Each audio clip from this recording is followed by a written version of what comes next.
各位喜欢兰花的朋友大家好，欢迎来到我的兰花频道。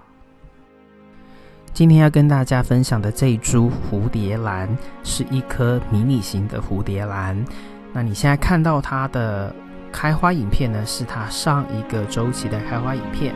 我之所以要加这个影片片段进来呢，是因为这颗兰花这一次的分享呢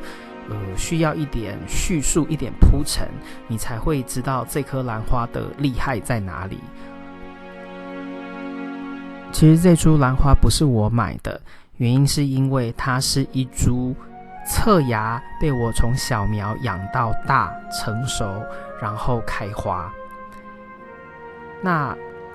他的父亲或母亲呢，其实我当初会购买也不是因为它花好不好看，而是因为呢，也是其中少数我遇过买一送一的情况。它一个容器里面同时有2株蝴蝶兰，所以马上就被我放到购物车里面。那那2株呢，其实都已经不在我的收藏里面了。一颗被我养死，那是早期几年前的事情。然后另外一颗呢，是出现了一点状况，健康上有问题，我也把它丢了。因为这种超市兰花这个品相几乎每一次去都看得到，所以我那2株丢掉，我其实大概只难过了3分钟。那也因为有这一个侧芽，所以我就觉得 OK， 我就继续养这个侧芽就好。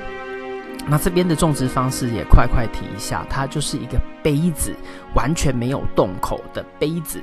没有打洞，然后里面的这个水草呢，就是非常稀疏、松软、蓬松的这样子，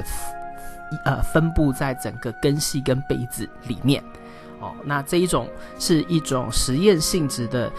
养殖方式、种植方式这个也是我在跟其他兰友在 YouTube 上面学到的。那这种种植方式，其实我对其他几颗兰花也实验过，效果还算可以。有一些兰花不喜欢，那在不喜欢的时候呢，你就要毅然决然的赶快把它换到其他的种植方式。那有时候会有一些征兆啦，比如说生长停滞啊，或者是说它根系就是开始烂，那当然这种方式就不适合。但是如果你要坚持的话呢，真正要看这颗兰花喜不喜欢这种方式，其实真的要养完一整个年度一整个开花周期你才会知道。所以这个就比较要凭经验跟当时判断哪一些征兆是需要真正赶快换盆。好，那这边呢就是这一次开花周期了。比起上一个开花影片，这边你要注意的地方，除了它长花梗的位置之外，你也要看这颗兰花，其实它的位置还有它叶子的数量又比上一个周期来得多，然后它的位置也长得比较高，表示这颗兰花呢有继续的长根长叶然后继续的开花。那我也先在这边跟你们说，它的种植方式一样在那个杯子里面，然后一样是这样的水草种植。也就是说呢，这种我称为实验性质的种植方式，就是整个杯子没有动，水草稀稀疏疏、蓬松松软，放在容器中介于根系之间，这样的种植方式呢，它是很喜欢的。不过呢，在开花的时候头2个花苞有消苞这可能是因为跟我挪动还有气温上的变化有关系，进而得罪到它，所以它就是头2个花苞没有开出来。但没有关系，因为我知道这颗兰花它其实生命力是非常强大的，所以呢，其他的花苞我是没有太担心，所以后面的花苞就陆续有开出来。那我们一样重新提醒一下，在长花苞的这个过程当中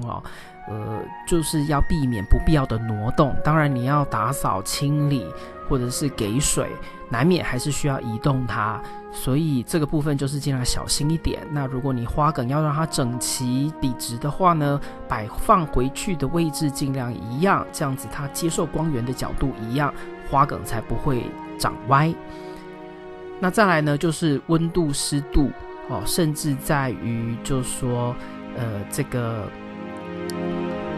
给肥料与否，你最好还是跟平常它习惯的那一种环境跟养护方式不要去做太大的变化，这样子就能够减少或避免消胞掉雷这样子的情况发生。它也稍微有一点味道，不过呢不是那种香的味道，你静静的闻它其实有点臭臭的，所以我也把它归类在就是不香没有味道的兰花里面。那老实说它开花的这种颜色呈现也不是我很喜欢的，但是呢既然也养了这么多年，然后它是小苗被我养到大了，还是有一点不一样的感情在，所以呢在它没有出现问题，没有自然坏死淘汰的情况之下呢，我还会继续把它留在我的这个兰花寿记里面继续的养护。那这种杯子的种植呢，我每一次也是给它1/4杯水，但是有时候呢感觉水量过多的时候，我还会倾倒，就是在给水隔天甚至隔2天，我会倾倒把那水倒出来。因为它既然没有办法完全的被这个水草给吸收掉，表示那些水分多余，那就太湿了，所以我会把它倾倒出来，然后让它滴到不会滴为止。那当然水草在杯子里面还是相当的湿，但是我是以不会滴为止这样子的衡量标准去判断我是不是要继续的为它做排水，因为它这整个杯子是没有打洞没有排水孔的。那我给它的肥料一样是1/4的浓度而已每周给，然后每1个月会有一次用清水完全浸泡。那因为杯底没有洞，所以我就是直接把水注进去这个杯子里面，然后在倒水的时候呢，每一次就是倒到不会滴为止。但是我隔1-2